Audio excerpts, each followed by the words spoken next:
So when I was a consultant, I was 22 years old, and I would go and have to give presentations to four-star generals, right? About weapon systems that I knew nothing about because I was, chugging beers like 12 months earlier, right? And so how do you sound intelligent in front of somebody who has 30 years more experience than you do? And so this is the consulting process for rapid learning. First is you find five experts. So you ask the one person, you're like, hey, tell me the five people you know who are the best at this thing. And then you ask them, who are the five people you know who also know a ton about this thing. And for each of the interviews, you take all of their information down of like, what do you think about this? What do you think about this? What do you think of this? And what happens, you start mapping kind of like the information ecosystem. And the reason you talk to experts first is that there's no lack of information. Like you can Google whatever you want. The problem is there's too much. And so the filter becomes where the highest point of leverage is. And so experts have spent years filtering out for what's important.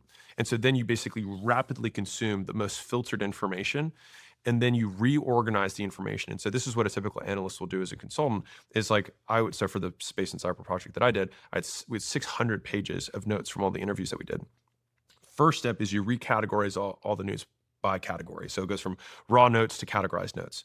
Then from there, you distill and consolidate notes into what are the truths or the most distilled beliefs that we have about these particular, in this case, weapon systems, but it could be whatever.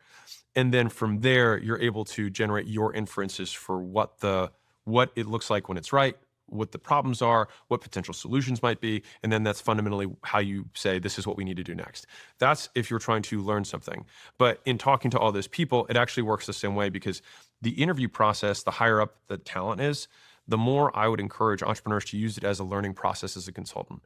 And so I present somebody who wants to come in for this role the actual problems of the business for which they would have control over, and say, how would you solve these? And so then they tell me all the things that they would be considering and what they're thinking about. And then I'll ask the next guy what he thinks and what he thinks and what he thinks or she thinks. And then all of a sudden, one, I get free consulting, which is amazing. But secondly, you can tell by how the quality and quantity of metrics that someone tracks how good they are at a particular skill. And so this is fundamentally what separates beginners from experts. And so beginners typically have binary thinking in terms of outcomes. Either it worked or it didn't work.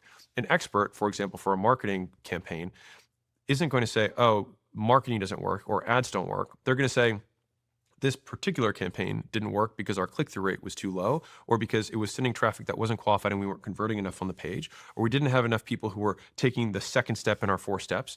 And like they can break down any part of that continuum. If I'm interviewing a salesperson and the person says, and I say, okay, how are you going to affect these metrics? What behaviors are you going to do? So to the same degree about vague versus specific, if they give me vague things back, I'm going to dial in and say, no, but what are you going to do that's going to change that? And by the way, this is a wonderful way to teach in the organization how what they do makes a business money.